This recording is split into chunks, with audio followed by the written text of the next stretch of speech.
BJP করার অপরাধে খুন 15 বছরেও মেলেনি বিচার। মুখ্যমন্ত্রীর কাছে শাস্তির দাবি শহীদ পরিবারের। উত্তর 24 পরগনার হিঙ্গলগঞ্জের আম্বেরিয়া এলাকার বাসিন্দা বিজেপি কর্মী পতিত পবন মণ্ডল খুনের ঘটনায় আজও বিচার না পাওয়ার অভিযোগ তুলল তার পরিবার।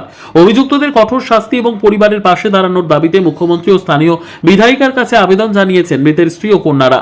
পরিবার সূত্রে জানা যায় 2011 সালের 7 সেপ্টেম্বর রাজ্যে রাজনৈতিক পালাবদলের পরপরই বিজেপি করার অপরাধে আম্বেরিয়ার বাসিন্দা পতিত পবন মণ্ডলকে তৃণমূল আশ্রিত দুষ্কৃতীরা পিটিয়ে খুন করে বলে অভিযোগ। সেই সময় থেকে অভিযুক্তদের বিরুদ্ধে শাস্তির দাবিতে সরব পরিবার, কিন্তু দীর্ঘ 15 বছর কেটে গেলেও এখনো পর্যন্ত তারা ন্যায্য বিচার পায়নি বলে দাবি পরিবারের সদস্যদের। মৃত পতিত পবন মণ্ডলের পরিবারে রয়েছেন তার স্ত্রী সুপ্রিয়া মণ্ডল ও 2 মেয়ে। পরিবারের একমাত্র উপার্জনক্ষম ব্যক্তি ছিলেন পতিত বাবু। তার মৃত্যুর পর থেকে চরম আর্থিক সংকটের মধ্যে দিন কাটছে পরিবারের।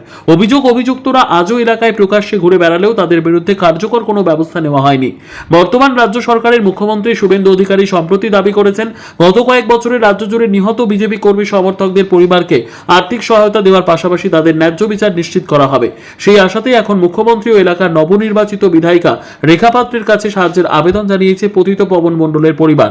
মৃতের স্ত্রী সুপ্রিয়া মণ্ডল ও মেয়ে টুম্পা মণ্ডলের দাবি শহীদ পরিবারের পাশে দাঁড়িয়ে দোষীদের কঠোর থেকে কঠিনতম শাস্তির ব্যবস্থা করুক সরকার। বিজেপি করতো সেই অপরাধে মেরেছে। কি চাইছো? আমি চাইছি ওদের জন্য শাস্তি হয়, ওদের জন্য কঠিনতম শাস্তি হয়। কার কাছে চাইছো? মানে মুখ্যমন্ত্রী শুভেন্দু অধিকারীর কাছে। আপনার নাম? টুম্পা মণ্ডল। কোথায় বাড়ি? আম্বেরিয়া। বাবার নাম? পতিত পবন মণ্ডল। আমার স্বামী বিজেপি করার অপরাধে টিএমসির গুন্ডা বাহিনী পিটিয়ে মেরেছিল। সেখান থেকে আমি কোনো সুযোগ সুবিধা পাইনি, বিচার আমি পাইনি। তারা কি ঘুরে বেড়াচ্ছে? তারা ঘুরে বেড়াচ্ছে, বুক ফুলিয়েই ঘুরে বেড়াচ্ছে।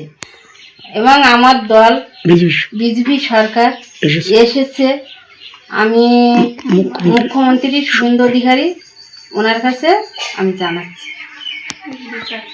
বিচার চাই। এর জন্য বাড়িতে 2 মেয়ে আছে, আমার সংসার চলে না। আমি খুব কষ্ট করি সংসার চালাই। ওরা পড়াশোনা করে, খাটাখানি করি আমি লোকের বাড়ি। কি চাইছেন এখন আপনি? আমি চাইছি যে আমি কিছু ওদের বিচার চাই আর কিছু সুযোগ সুবিধা চাই ওনাকে কাছে। আপনার নাম? আমার নাম সুপ্রিয়া মণ্ডল, বাড়ি আম্বেরিয়া। স্বামীর নাম? পতিত পবন মণ্ডল। দেখুন, অবশ্যই আমাদের দেশের আমাদের এই রাজ্যের মুখ্যমন্ত্রী শুভেন্দু অধিকারী মহাশয় যখন পাশে আছেন, আমরা তো অটোমেটিক্যালি তাদের পাশে আছি। কেননা এই শহীদ পরিবারের পাশে আমাদের থাকার দরকার। এই মহাবীর জয়নাল এবং শহীদুল্লাহ গাজী সহ এবং আরও এই যে পিন্টু মোল্লা টোলা কে আছে আমি জানি না, কিন্তু আমি শুনেছি যে অনেক লোকই আছে যে পিটিয়ে মারলো। এরকমভাবে এত অত্যাচার করে একটা মানুষকে মেরে দিল, এর শাস্তি পাবে এবং এরা যাতে শাস্তি পায় তার জন্য আমরা আইনি স্টেপ নেব। শুধু আজকে পবন প্রতীকের বাড়ি নয়, দুলদুলি পাড়ে আমাদের আরও একটা শহীদ পরিবার আছে এবং তাদের পাশেও আমরা আছি সমানভাবে। এবং এরা শহীদ পরিবারেরা যাতে যোগ্য বিচার পান আমরা সেই চেষ্টা করব। এবং আমরা আইনের কাছে বারবার আমরা আইনের কাছে যাব যাতে এই শহীদ পরিবার বিচার পান। এবং শুধু শহীদ পরিবার নয়, এই হিঙ্গলগঞ্জের এই তৃণমূল দ্বারা যারা অত্যাচারিত নিপীড়িত প্রত্যেকটা মানুষ যাতে বিচার পায় আমরা সেই কাজ করব, সেই চেষ্টা করব।